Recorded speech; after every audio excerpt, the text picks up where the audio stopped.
Breaking news. Welcome to today's headlines. My life is in danger in prison. Kyari says Nnamdi's Kanus trial shifted to June 28. My life is in danger in prison. Kyari says Nnamdi's Kanus trial shifted to June 28. To my dear listeners, from wherever you're listening from, please stay tuned as I read today's news.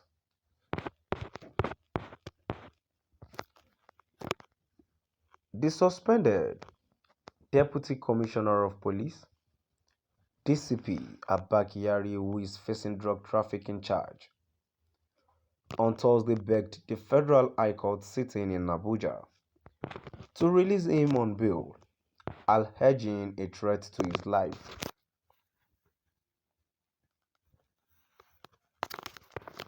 Kyari, through his team of lawyers, led by Dr. Onyechi Ikpeazu, San, told the court that he is feeling unsafe at the Kuje Correctional Center, where he said he was being remanded with hardened criminals.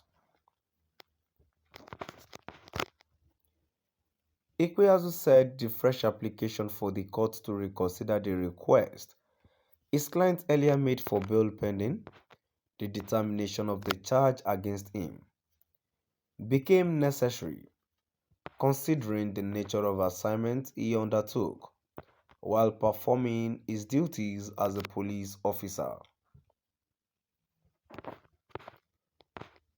According to the defense lawyer, some of the inmates on remand at the Kuje Correctional Center were people that Kyari's team at the Police Intelligence Response Team, IRT, made their arrest possible.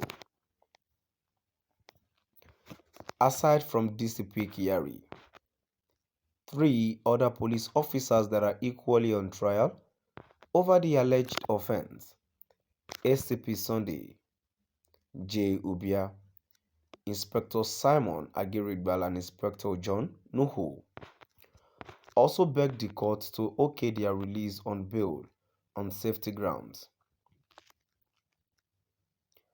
However, the third defendant in the matter, Bawa James, who is an assistant superintendent of police, AASP, did not join them in the application.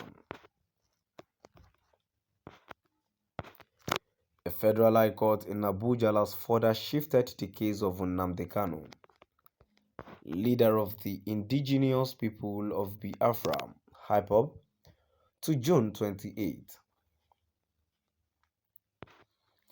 Binta Unyako, the presiding judge, had earlier fixed May 26 for the continuation of the trial.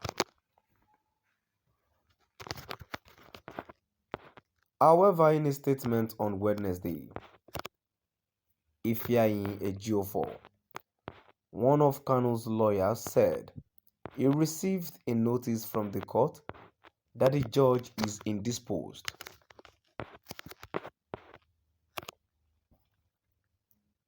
Again, a defense lawyer, Ngozi Akandu, stalled the trial of an undergraduate, Chidinma Ojukwu, charged with the murder of Usifo Ataga, the chief executive officer of Super TV.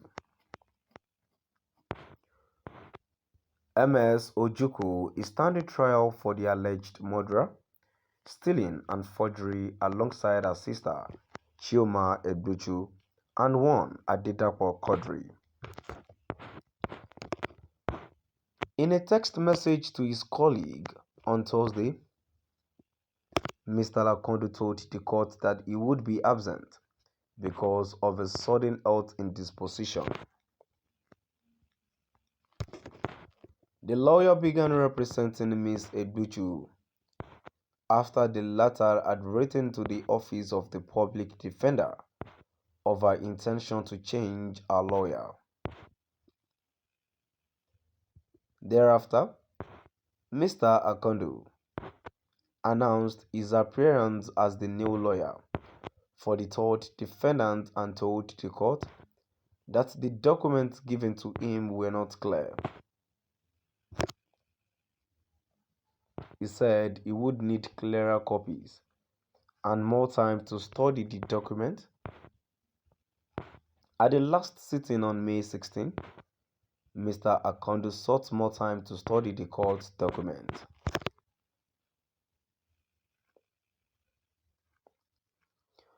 An upper area court in Zuba, Abuja, has vacated its rearrest order on Aua Muhammad, popularly known as Jaruma.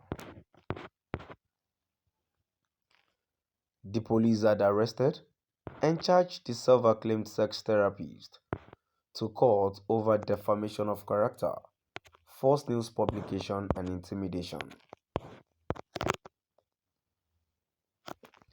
A billionaire businessman, Ned Nwoko, submitted a petition against her. The controversial self-acclaimed sex therapist was granted bail in January after she spent 4 days in prison. However, Jaruma was absent when the hearing of the case resumed in February, a development that stalled the trial.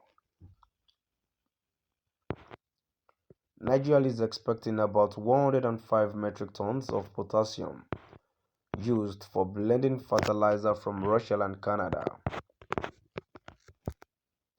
as it bids to ramp up the production of the commodity in time for use by farmers in the current farming season. This is as the Russia-Nigeria potassium link has been restored despite the ongoing Russia-Ukraine war. The Managing Director and Chief Executive Officer of Nigerian Sovereign Investment Authority (NSIA), Mr. Uche Oji, disclosed this while appearing at the ministerial press briefing organized by the Presidential Communications Team at the Presidential Villa, Abuja, on Thursday. He said raw materials for fertilizer production would not be a problem because President Muhammadu Buhari has ensured that they were available.